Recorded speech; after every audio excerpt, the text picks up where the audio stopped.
삼성전자와 함께 외국인이 많이 사들인 종목은 과연 어떤 기업들이 있는지. 자, 그리고 대망의 1위는요, 바로 외국인이 코스피 시장에서 5일 연속 순매수를 하고 있습니다. 외국인이 코스피 시장에서 5일 연속 순매수한 것은 지난 1월 초 이후로 약 200여일 만인데요. 이에 따라서 외국인이 본격적으로 한국 시장에 투자하는 것이 아니냐라는 기대감이 형성되고 있습니다. 그간 증시를 떠받치는 세력은 바로 동학개미였습니다. 그런데 이것이 외국인으로 손바뀜이 일어나면서 추가적으로 증시의 상승 동력으로 자리 잡지 않을까라는 기대감이 형성되고 있는 것이죠. 이런 차원에서 외국인이 사들이는 종목은 주목해볼만 합니다. 일단 가장 많이 산 종목은 삼성전자죠. 최근 일주일간 외국인이 삼성전자 주식을 무려 1조 7천억 원어치를 순매수했습니다. 자, 그렇다면 삼성전자와 함께 외국인이 많이 사들인 종목은 과연 어떤 기업들이 있는지 오늘은 여기에 대해서 알아보겠습니다. 일단 많이 샀다는 기준은 절대적인 기준이 아니라 상대적인 기준으로 적용을 해봤습니다. 왜냐하면 단순히 절대적으로 금액적으로 많이 산 종목은 다 대형주거든요. 자, 그런 차원에서 이번에는 그 기업의 시가총액 사이즈 대비 많이 산 종목, 자, 그런 종목을 한번 선정을 해봤고요. 여기에다가 2분기 실적이 잘 나왔거나 아니면은 잘 나올 것으로 기대되는 그러한 실적 유망주로 추려봤습니다. 그래서 외국인이 최근 일주일간 많이 산 종목 순으로 1위부터 5위까지 선정을 해봤습니다. 그래서 먼저 5위는요, 바로 PSK라는 기업입니다. PSK는 최근 일주일간 외국인이 시가총액의 0.8%를 순매수했습니다.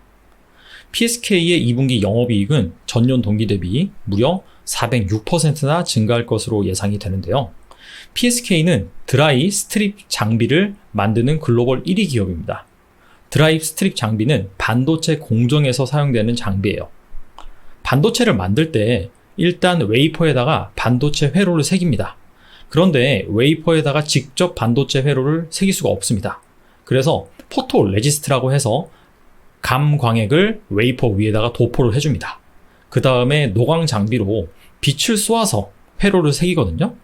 그리고 나서 필요 없는 감광액을 제거를 해야 됩니다. 자, 그때 사용되는 장비가 바로 드라이 스트립이다 라는 점이고요. PSK가 글로벌 드라이 스트립 1위 회사이기 때문에 메모리 반도체, 그 다음에 비메모리 반도체 공정에 쓰이는 장비를 다 만듭니다. 최근에 주력 고객사인 삼성전자가 이 낸드 플래시에 대대적으로 투자한다고 발표를 했습니다. 자, 이에 따라서 PSK의 드라이 스트립 장비가 이쪽으로 지금 많이 나가고 있다라고 합니다. 참고로 최근에 투자하는 낸드 플래시 같은 경우에는 3D 낸드라고 하죠. 이 낸드 플래시를 겹겹이 층층으로 쌓아 올린 그런 제품을 말하는데요. 기존의 2D 낸드가 단독주택이다 라고 한다면 3D 낸드는 아파트라고 생각하시면 됩니다. 자, 그런데 이렇게 낸드 플래시를 계속 쌓아 올리는 이런 과정에 있어서 노광 공정, 즉 반도체 회로를 새기는 공정이 많이 들어갑니다. 자, 반도체 회로를 새기는 공정이 많이 들어가면 들어갈수록 드라이 스트립, 이 공정도 추가적으로 들어가겠죠. 자, 그런 차원에서 PSK가 수혜가 기대된다 라고 볼 수가 있고요. 추가적으로 영업이익이 엄청나게 많이 증가할 것으로 예상이 되는데 그 이유는 무엇이냐? 작년에 신규 장비가 납품이 됐습니다. 자, 그러면서 관련된 비용이 많이 지출됐는데 올해는 그 비용이 없잖아요. 그래서 이에 따른 기저효과다 라고 보시면 됩니다. 그리고 4위는요, 바로 뷰웍스라는 기업입니다. 뷰웍스는 외국인이 최근 일주일간 시가총액의 1%를 순매수했고요. 2분기 영업이익이 전년 동기 대비 20% 이상 증가할 것으로 예상이 됩니다.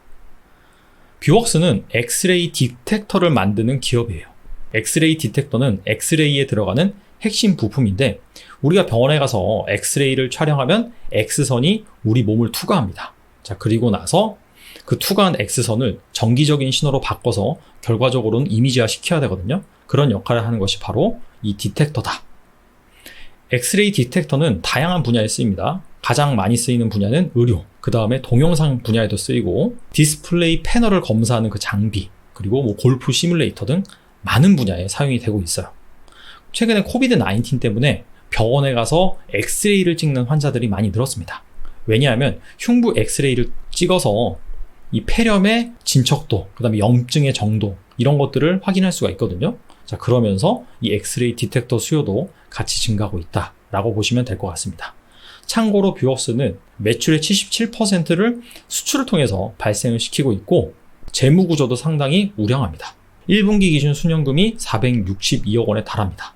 자, 그만큼 재무 구조가 안전하다라고 볼 수가 있습니다.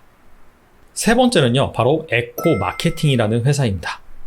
에코 마케팅은 최근 일주일간 외국인이 시가총액의 1.4%를 순매수했고요. 에코 마케팅은 유일하게 오늘 소개해드린 종목 중에서 실적을 발표한 기업입니다. 2분기 영업이익이 무려 전년 동기 대비 151%나 증가했습니다. 증권가에서는 한 156억 정도 예상을 했는데 실제 발표 실적은 200억이 넘어버렸어요. 그래서 어닝 서프라이즈를 거뒀다라고 볼 수 있습니다. 에코 마케팅은 온라인 광고 대행사입니다. 단순히 온라인 광고만 제작하는 것이 아니라 그 광고를 어느 매체에 디스플레이 할 것인지 이런 부분까지도 담당을 합니다. 뭐 이를테면은 인스타, 뭐 페이스북, 구글. 자, 어디에 이 광고를 노출시켜야 효율이 좋은지, 자, 이런 데이터도 가지고 있습니다. 에코 마케팅은 이 온라인 광고 분야에서 업력이 10년이 넘습니다. 그래서 다양한 노하우들을 갖고 있는데요. 그래서 추가적으로 이 번호가 시너지를 내기 위해서 온라인 커머스 사업도 병행을 하고 있어요. 대표적으로 두 가지 자회사가 있는데 데일리앤코, 여기에선 뷰티, 비디오 커머스를 담당하고요. 오호라라는 그런 기업을 최근에 인수하면서 글루가라고 해서 이 젤네일 브랜드도 판매를 하고 있습니다. 참고로 이 데일리앤코, 여기에서 히트 상품은 개인적으로는 그 클럭이라고 해서 마사지 기계라고 있습니다. 자, 이게 최근에 여기저기서 많이 보이더라고요. 자, 아무튼 간에 코비드-19 때문에 오프라인으로 갈 이 광고 예산이 온라인으로 집중되면서 수혜를 본 부분도 있고 자회사들의 양호한 실적, 이런 부분이 더해져서 양호한 실적을 냈다라고 볼 수가 있습니다.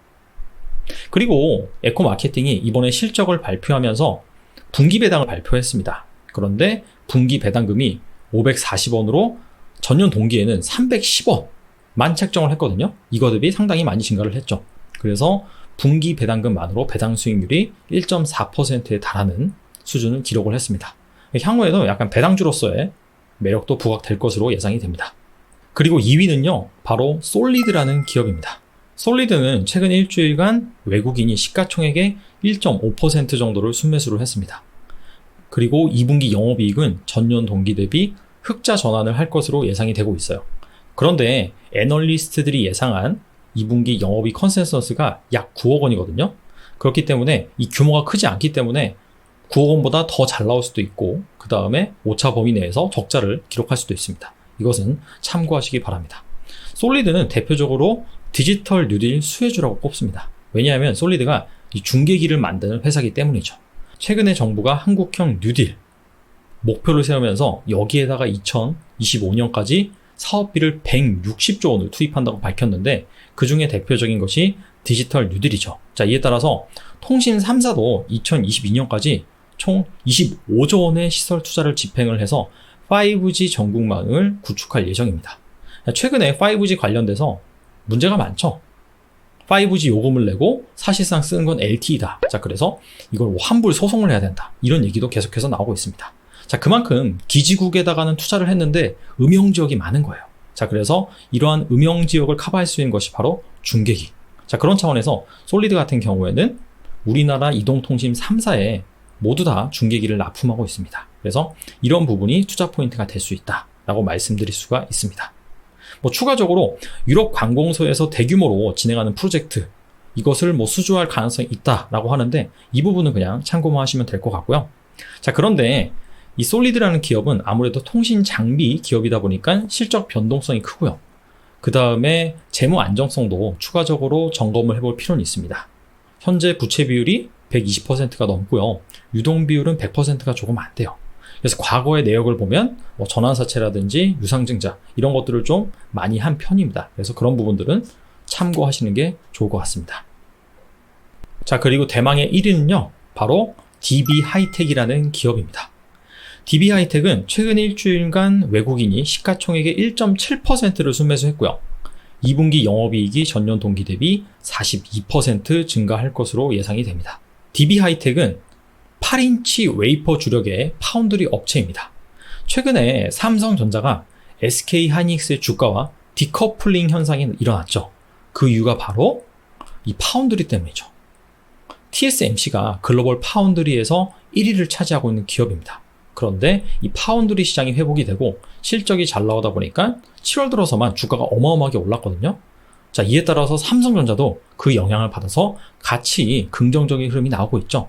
그런데 우리나라의 삼성전자만이 파운드리 회사가 아닙니다. 이 동부하이텍 같은 경우에는 이 파운드리를 전문적으로 하는 회사다.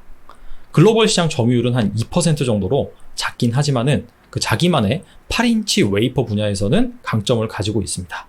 TSMC와 마찬가지로 지금 파운드리 시장 자체가 호황이 있다 보니까 가동률이 현재 100%를 넘어서고 있다라고 기사에서는 언급을 하고 있더라고요. 자, 추가적으로 카메라 센서, 그 다음에 사물 인터넷, 전력 반도체 수요, 자, 이런 부분이 많이 증가를 해서 DB 하이텍이 수혜를 보고 있다라고 합니다. 자, 오늘은 좀 특이하게 외국인이 많이 산 종목이긴 하지만은 절대적인 규모가 아니라 상대적인 규모, 즉 그 기업의 시가총액 대비 많이 산 기업들, 자, 그 중에서도 실적이 잘 나왔거나 실적이 잘 나올 것으로 예상되는 그런 기업을 한번 찾아봤습니다. 자, 실제로 이런 기업들이 외국인이 많이 산 그런 포인트, 양호한 실적, 그런 포인트에 힘입어서 주가 역시 견조할지 앞으로 지켜보면 좋을 것 같습니다. 오늘은 여기까지 하겠습니다. 감사합니다.